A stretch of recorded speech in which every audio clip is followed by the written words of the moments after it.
आप देख रहे हैं देश लाइव, देश की आवाज।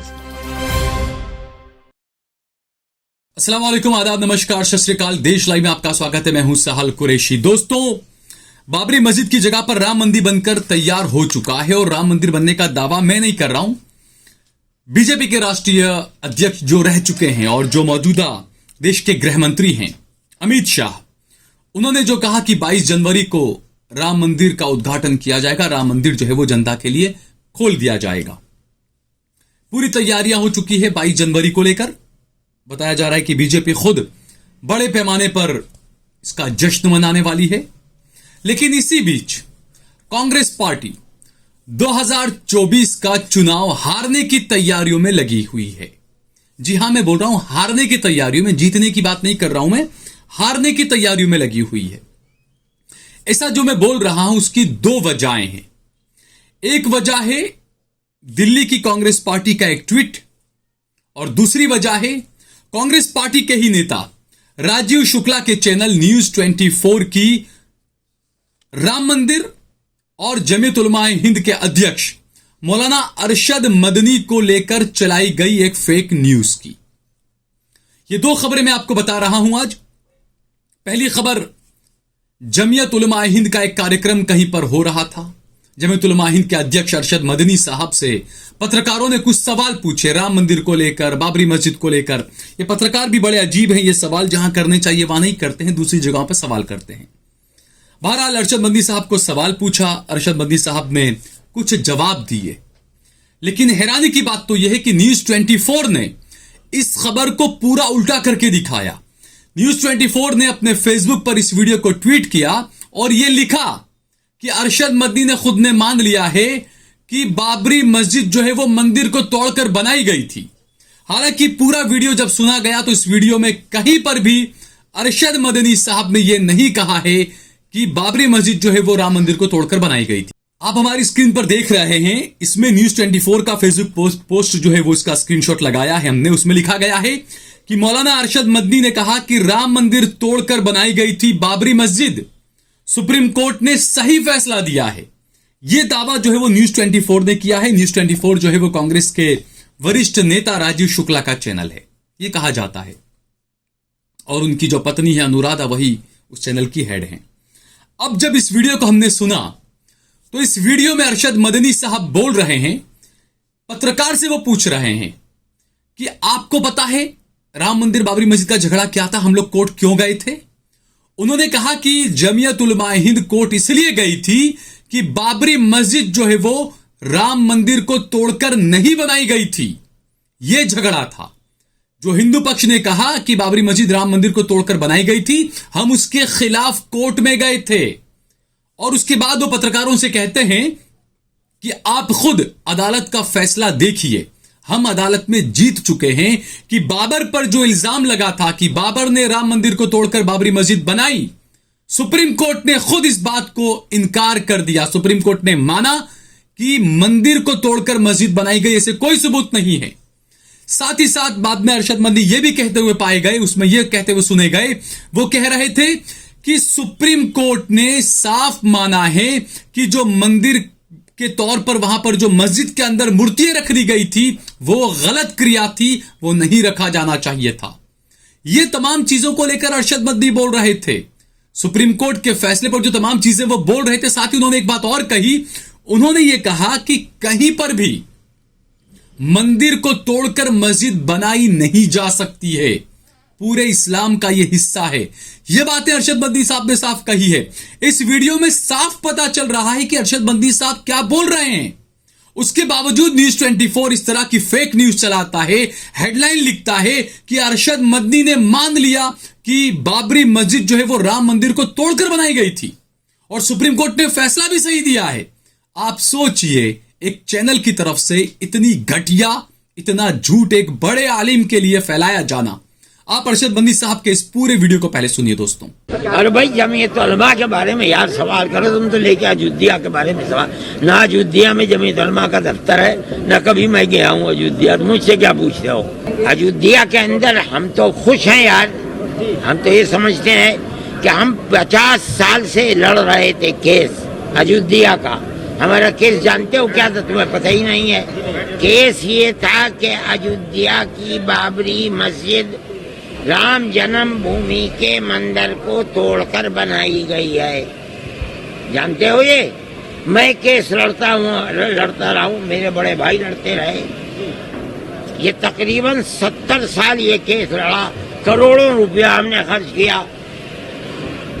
हमें ये खुशी है कि जिस चीज को हम कहते थे कि ये बाबरी मस्जिद की जगह है, सुप्रीम कोर्ट ने कह दिया कि मस्जिद अपनी जगह पर है, मस्जिद मंदिर को तोड़कर नहीं बनाई गई। आपने पढ़ा?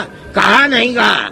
अच्छा, सुप्रीम कोर्ट ने कह दिया जिन्होंने ताला खोला या जिन्होंने यहाँ बुत रखा उन्होंने गलती की। कहा नहीं कहा? ये भी कहा। और उसके बाद सुप्रीम कोर्ट ने यह कह दिया कि हम मस्जिद अखाड़े को देते हैं। क्या समझे? हम तो कामयाब हैं। हम कहते थे कि मस्जिद अपनी जगह है। जो मस्जिद मंदिर को तोड़कर बनाई जाएगी वो मस्जिद इस्लाम में नहीं होगी, नहीं होगी, नहीं होगी।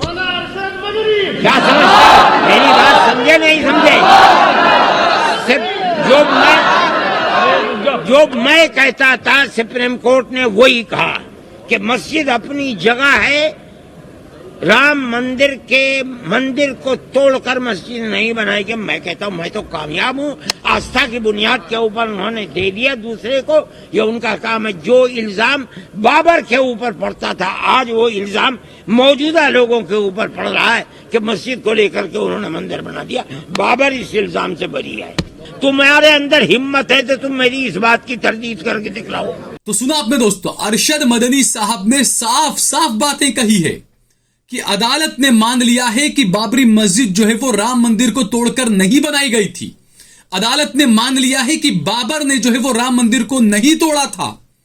और उसके बाद वो कह रहे हैं कि आस्था की बुनियाद पर सुप्रीम कोर्ट ने फैसला किया है।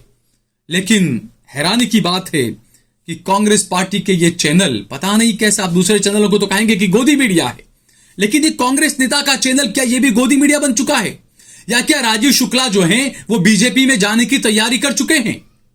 दूसरा आपको एक दिखाता हूं, दिल्ली यूथ कांग्रेस का एक ट्विटर हैंडल है, एक्स, क्योंकि ट्विटर तो अब एक्स हो चुका है।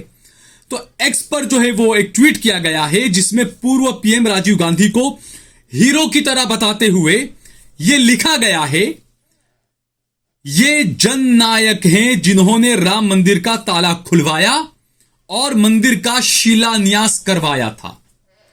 आगे लिखा गया है, फीता काटने वाला कोई भी हो, राम मंदिर का ताला खुलवाने वाले राजीव गांधी थे। आप सोचिए, कांग्रेस पार्टी पूरा श्रेय लेने के लिए आगे आई है। यही कांग्रेस पार्टी जो मुसलमानों का वोट चाहती है, यही कांग्रेस पार्टी जो मोहब्बत की दुकानें खोलने के दावे करती है। बिल्कुल मैं इस बात में कहूंगा कि कुछ चीजें कांग्रेस की बीजेपी से बहुत ज्यादा बेहतर भी है। ये जो नफरत आज देश में फैल रही है, कांग्रेस के दौर में नहीं थी, ये भी हम मानते हैं। लेकिन दूसरी तरफ मुसलमानों की आबादी के मुताबिक मुसलमानों को नेता न बनाना, विधायक न बनाना, टिकटें न देना, मुसलमान लीडरशिप को खत्म करना, यह काम भी कांग्रेस ने ही किया है। मुसलमानों को जितना दिया है तो इतना नुकसान भी कांग्रेस पार्टी ने पहुंचाया है। फर्क यह है कि बीजेपी कुछ दे नहीं रही है, बीजेपी सिर्फ नुकसान ही पहुंचा रही है। कांग्रेस दे भी रही है, नुकसान भी पहुंचा रही है। तेलंगाना में सरकार बनी कांग्रेस पार्टी की, एक भी मुस्लिम चेहरे को मंत्री के तौर पर शपथ नहीं दिलवाया गया। अब कुछ लोग कहेंगे कि मुसलमान जीते कहां हैं? बिल्कुल नहीं जीते। आप शपथ किसी को दिलवाकर बाद में उपचुनाव या कहीं पर भी करवा सकते थे ना आप, लेकिन ऐसा आपने नहीं करवाया। और कांग्रेस पार्टी ने जिन जगहों पर मुसलमानों को टिकट दिए भी तो किसके सामने दिए? जहां पर सामने ओवैसी के मुस्लिम उम्मीदवार थे या टीआरएस के मुस्लिम उम्मीदवार थे, वहां पर आपने अपनी पार्टी के नेताओं को टिकट दिए जो सबके सब हार गए। एक तरफ आप कहते हैं मोहब्बत की दुकान खोल रहे हैं, सबकी बात कर रहे हैं, आप तेलंगाना के अंदर एक भी मुसलमान को विधायक नहीं बनवा सके।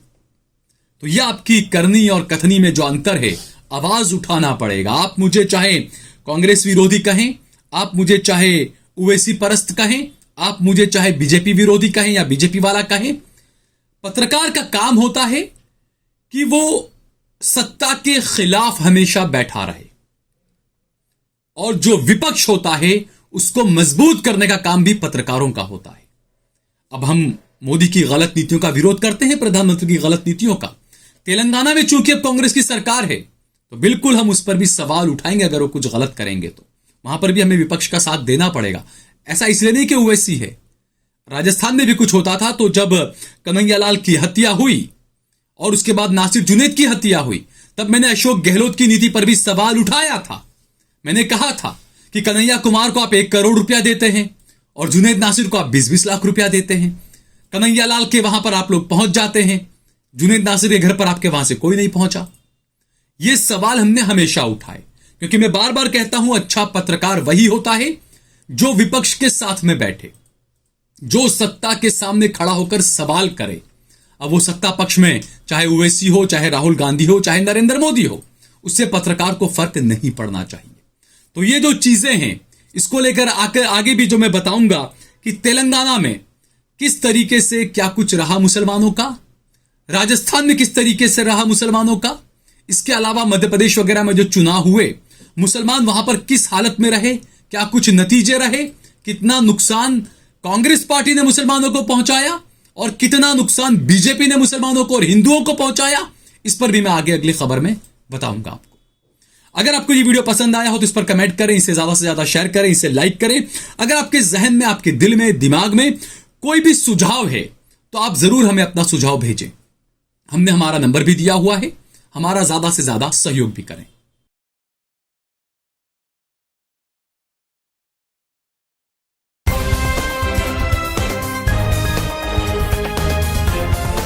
देश और दुनिया की तमाम छोटी और बड़ी खबरों के लिए हमारे चैनल को सब्सक्राइब करना न भूलें और बेल का बटन जरूर दबाएं।